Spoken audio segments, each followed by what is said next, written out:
شہر مبارک، وہ مہینہ بہت برکتوں والا ہے. شہر فیہ لیلۃ خیر من الف شہر، یہ وہ مہینہ ہے کہ جس میں ایک رات وہ بھی ہے کہ جو 1000 مہینوں سے افضل ہے.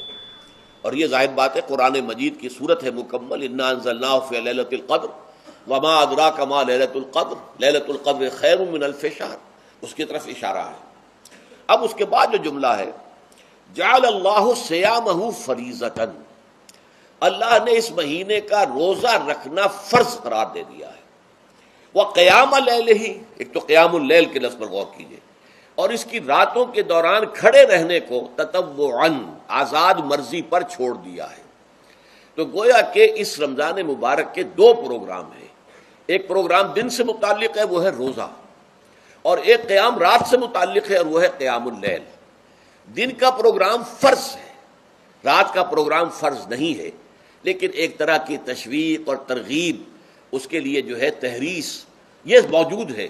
ورنہ تو یہ ہے کہ ہر رات جو ہے اس میں تہجد آپ پڑھیں، رات کو کھڑے رہیں، وہ اللہ تعالیٰ کو بہت پسندیدہ ہے.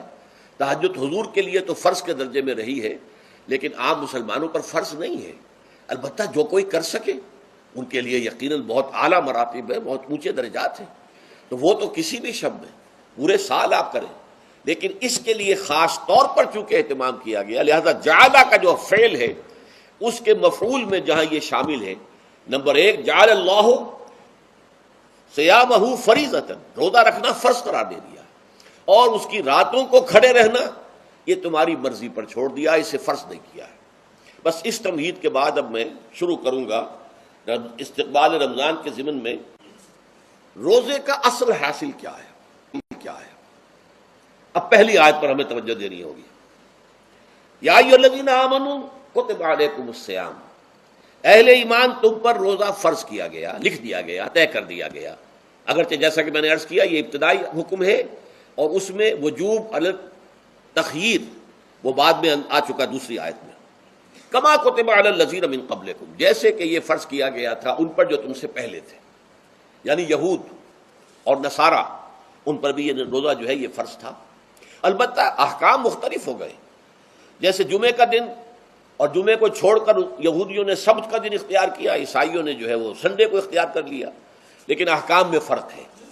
وہاں پورے سبت کے دن، ہفتے کے دن کاروبار دنیاوی مطلقاً حرام، لیکن ہمارے ہاں شریعت کے اندر آسانی پیدا کی گئی کہ صرف جمعے کی اذان سے لے کر نماز ادا ہو جانے تک وہ حرام ہے، لیکن باقی یہ ہے کہ اس سے پہلے بھی اگر کرو، اور بعد میں جب فَإِذَا قُضِيَتِ الصَّلَاةُ فَانتَشِرُوا فِي الْأَرْضِ وَابْتَغُوا مِن فَضْلِ اللَّهِ، جب نماز ادا ہو چکے تو جاؤ، منتشر ہو سکتے ہو زمین میں، اور اللہ تعالیٰ کے فضل کو تلاش کر سکتے ہو. تو اسی طریقے سے اگرچہ حکم روزہ جو ہے وہ تو سابقہ امتوں میں بھی تھا، لیکن یہ اس کے احکام جو ہیں ان کے اندر تغیر و تبدل ہے. کتب علیکم الصیام کما کتب علی الذین من قبلکم لعلکم تتقون، تاکہ تمہارے اندر تقوی پیدا ہو جائے. اب یہ ہے حکمت صوم کی پہلی آیت. تقوی کسے کہتے ہیں؟ بچنا. کس چیز سے بچنا؟ اللہ نے جو چیزیں حرام کی ان سے بچنا، اللہ کے احکام کو توڑنے سے بچنا. دیکھیے یہ لفظ جو ہے اس کا مادہ ہے وا، قاف اور یا، وقا. وقا یقی کے معنی ہے کسی کو بچانا. ہم دعا مانگتے وقنا عذاب النار، اے اللہ ہمیں آگ کے عذاب سے بچا لے. لیکن اتقا، ارتقا بنتا ہے باب افتعال، واو تے میں شامل ہو گئی تو اتقا، اور اسی سے تقوی ہے. تقوی کے معنی کیا ہے؟ بچنا، خود بچنا. وقا یقی، دوسرے کو بچانا. بچنا اللہ کے احکام کو توڑنے سے، اللہ کی حرام کردہ چیزوں میں ملوث ہونے سے، اللہ کے غضب سے، غصے سے، اللہ کی ناراضگی سے، اور آخرت میں اللہ کے عذاب سے. یہ بچنے کی روش ہے. پوری زندگی میں بھی اس کو جاری رکھو. یہ تقوی زندگی میں کیا ہوگا؟ اللہ کے احکام کو توڑنے سے بچنا، اللہ کی حرام کردہ چیزوں میں ملوث ہو جانا، ان کا استعمال کرنا، کھانے پینے سے متعلق ہو یا وہ شہوت سے متعلق ہو یا کسی اور چیز سے متعلق ہو، اس سے بچنا. اور یہ بچنا جو ہے آخرت میں نتیجہ خیز ہوگا، جہنم سے بچاؤ ہو جائے گا، آگ کے عذاب سے نجات مل جائے گی. اچھا اب روزے کا اس سے تعلق کیا ہے یہ سمجھ لیجئے. دیکھیے ہمارے گناہوں کا سب سے بڑا سبب ہمارے نفسانی تقاضے ہیں. ہم ایک حیوان بھی ہیں اور حیوان سے برتر بھی کچھ ہے، وہ میں بعد میں عرض کروں گا، لیکن حیوان تو ہے. جیسے ہر حیوان کو کچھ خوراک کی ضرورت ہے، ہمیں بھی ضرورت ہے. ہر حیوان کو بقائے نسل کا معاملہ جنسی ہے، وہ ہمارا بھی ہے. ہر حیوان کو کوئی نہ کوئی سر چھپانے کی جگہ چاہیے، کوئی گھونسلہ ہو، کوئی کھو ہو، کوئی بل ہو، کچھ بھی ہو، کچھ تو چاہیے آخر. اسی طریقے سے ہمارے سارے تقاضے ہیں. حیوانات کو بھی آرام چاہیے، ہمیں بھی آرام چاہیے. یہ حیوانی تقاضے جو ہیں، جن کو ہم کہیں گے اینیمل انسٹنکٹس، ہمارے وجود کے اندر ہیں یہ، اور ان کا تقاضا ہمارے اندر سے ابھرتا ہے. اسی کو ایڈ اینڈ لیبیڈو کہا ہے فرائڈ نے. جدید نفسیات کا بابا آدم جو ہے وہ فرائڈ ہے. اس نے اسے ایڈ اور لب سے تعبیر کیا ہے. اس سے اوپر سیلف کو لایا ہے، اور اس کے بعد جو ہے وہ سپر ایگو ہے. تو یہ 3 درجے اس نے متعین کیے ہیں، اور میں اس کی دقت نظر، ایکیوٹی آف آبزرویشن کا بہت قائل ہوں. اگرچہ نظریات کا جو نتیجہ اس نے نکالا ہے وہ غلط ہے، لیکن ایکویٹی آف آبزرویشن کا قائل ہوں کہ اس نے انسانی شخصیت کے 3 لیولز کو آئیڈینٹیفائی کیا ہے. یہی 3 لیول ہمارے ہاں ہیں، نفس، قلب، روح، یہ 3 لیولز. اس نے کہا ایڈ اینڈ لیبیڈو یہ لویسٹ ہے، پھر ایگو، سیلف، پھر سپر ایگو.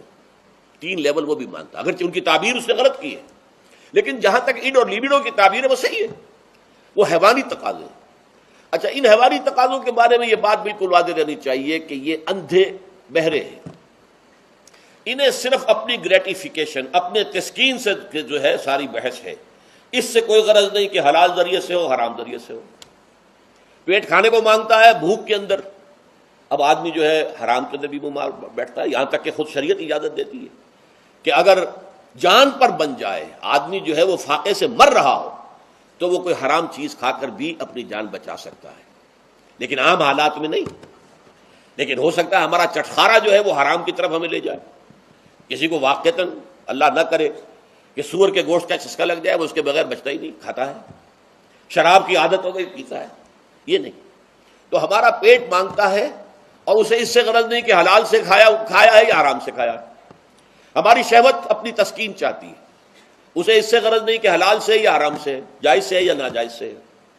اسی طریقے سے ہمارے تمام تقاضے جو حیوانی ہیں، ایک تو یہ کہ بہت زوردار ہیں، اور چونکہ وہ اندھے بہرے ہیں، لہذا جو قرآن میں کہا گیا ان النفس لامارۃ بالسوء، یہ نفس تو بدی کا حکم دیتا ہی ہے. یہ گویا کہ اس کے اندر رجحان جو ہے انہیرنٹ ہے کہ وہ بدی کی طرف انسان کو ترغیب دلاتا ہے، چاہے وہ اپنی ضروریات سے متعلق ہو، چاہے چٹخاروں سے متعلق ہو، چاہے جو بھی لذت اسے درکار ہے اس سے متعلق ہو، چاہے وہ جنسی لذت ہے اور چاہے وہ طعام کی، یعنی جسے ہم کہتے ہیں کہ انسان جو ہے وہ اپنے پیٹ اور فرج کا غلام بن کر رہ جائے، اس لیے کہ جو تقاضا بھی آیا ہے اس کو وہ پورا کر رہا ہے. یہ جو کیفیت انسان کی ہے، اس کے لیے ایک مشق جو ہے وہ روزہ فراہم کرتا ہے. روزے کے آپ نے 12، 13، 14 گھنٹے کا بھی روزہ ہوتا ہے، بعض جگہوں پر 16، 17 گھنٹے کا روزہ ہوتا ہے. اس عرصے میں آپ اپنے نفس کو حلال چیزوں سے بھی روکے رکھتے ہیں. اس منہ زور گھوڑے کو جو ہے آپ اس کی لگام کس کر رکھتے ہیں کہ حلال بھی نہیں کھانے دے رہے. بھوک لگی ہوئی یا کھانا بہترین موجود ہے، نہیں کھا سکتے، اللہ کا حکم نہیں ہے، اللہ کی اجازت نہیں. شدید پیاس ہے، بہترین مشروبات فریج میں رکھی ہوئی ہے، نہیں کھا سکتے، نہیں پی سکتے، جائز نہیں ہے، حالانکہ حلال ہے، حرام نہیں ہے. بیوی موجود ہے، یا جیسے کہ لونڈیوں کا معاملہ ہوتا تھا، لونڈی موجود ہے، لیکن نہیں، آپ اپنی شہوت جو ہے وہ اس سے پوری نہیں کر سکتے. یہ پابندیاں نفس کے اوپر لگانا، یہ ایک مشق ہے، یہ ایک ریاضت ہے. اس ریاضت کا حاصل یہ ہونا چاہیے کہ انسان بقیہ 11 مہینوں میں اپنے آپ کو حرام سے تو بچائے نا. یہاں وہ حلال سے رکا ہوا ہے اللہ کے حکم سے، کہ حلال چیز بھی نہیں کھا رہا، دن بھر نہیں پی رہا، دن بھر نہیں اپنی کوئی شہوت پوری کر رہا، دن بھر حلال ذرائع سے بھی، تو اس سے اس کے اندر یہ ایک، اس کو ہم کہیں گے سیلف کنٹرول پیدا ہو جائے، اپنے نفس کو قابو میں کر لے. یہ گویا کہ اس کا سب سے پہلا، اس روزے کی ریاضت، روزے کی مشق کے حوالے سے یہ اس کی حکمت ہوئی کہ اس سے کے ذریعے سے انسان میں سیلف کنٹرول پیدا ہونا، ضبط نفس. یہاں پہ تھوڑی سی میں وضاحت کر دوں. رہبانیت کے اندر آپ کو معلوم ہے کہ سیلف اینیہیلیشن، انگریزی الفاظ جو ہیں وہ زیادہ بعض لوگوں کے لیے واضح ہوں گے، نفس کشی، نفس کو کچل دینا، ختم کر دینا، مار دینا، یہ رہبانیت میں ہوتا ہے، اسلام میں نہیں ہے۔ اسلام کا نظام بڑا متوازن ہے۔ ان لنفسک علیک حقا وان لزوجک علیک حقا وان لزورک علیک حقا۔ حضور نے فرمایا دیکھو تمہارے نفس کا بھی تم پر حق ہے، اسے مناسب حد تک آرام دینا بھی تمہارے ذمے ہے، اسے غذا بہم پہنچانا بھی تمہارے ذمے ہے۔ فرق صرف کیا ہے، حلال سے ہو حرام سے نہ ہو۔ اس کی شہوت کو پورا کرنا بھی تمہارے ذمے ہے، فرق صرف کیا ہے، جائز راستے سے ہو حرام سے نہ ہو۔ اس کا نام ضبط نفس ہے، سیلف اینیہیلیشن، نفس کو کچل دینا۔ یہ جو تپسیاں جو ہیں ہندو سادھو کرتے رہے ہیں، اور جو سب سے زیادہ معاملہ جو ہے وہ جو راہب ہوتے تھے حضرت مسیح علیہ السلام کے پیروکاروں میں، انہوں نے تاریخ کے اندر جو مثالیں دی ہیں اس کا جو ہے اندازہ کرنا مشکل ہو جاتا ہے کہ کس درجے وہ لوگ اپنے نفس کو کچل دیتے تھے، جس کا قرآن مجید میں سورہ حدید میں ذکر بھی ہے۔ اکثر لوگ تو پابندی نہیں کر سکتے تھے، اپنے اوپر پابندیاں لگانے کے بعد غلط راستوں پر بھی چل پڑتے تھے، لیکن جو لوگ ان پابندیوں کو نبھاتے تھے وہ کس انتہا تک جاتے تھے۔ کبھی آپ جو ہے ہسٹری آف کرسچن موناسٹسزم پر جو تاریخ کی کتابیں لکھی گئی ان کو پڑھیں تو اندازہ ہوگا۔ مولانا مودودی نے تفہیم القرآن میں اس کا کچھ حوالے دیے ہیں، اور واقعہ یہ کہ رونگٹے کھڑے ہو جاتے ہیں انسان پر کہ اس درجے میں انہوں نے اپنے نفس کو کچلا تھا۔ ہمارے صوفیہ کے ہاں بھی بعض ایسی روایات صحیح ہیں یا غلط ہے بیان کی جاتی ہیں، لیکن اسلام کا اصل معاملہ کیا ہے، توازن، اعتدال۔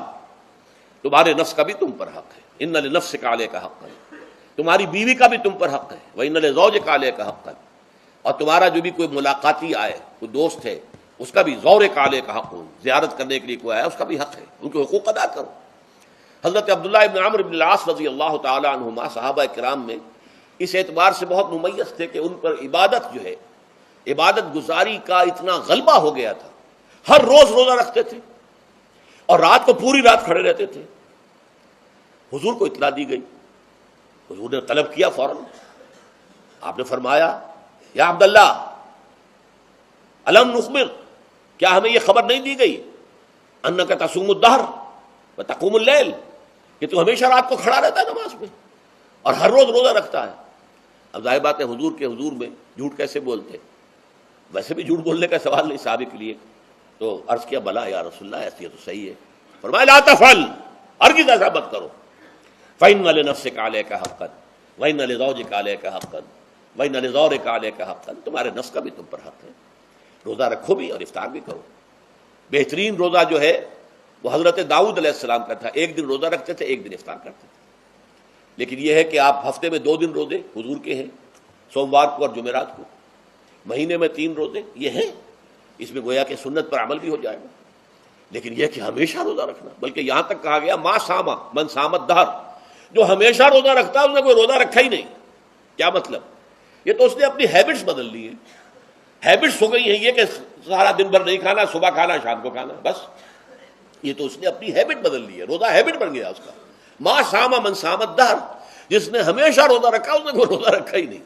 اس لیے کہ روزہ تو در حقیقت اس شخص پر شاخ گزرتا ہے جس کو عادت ہے دن میں کھانا کھانے کی، اس کو دن کے اندر 3 کھانے کھانے کی عادت ہے، تبھی تو وہ شاخ گزرے گا۔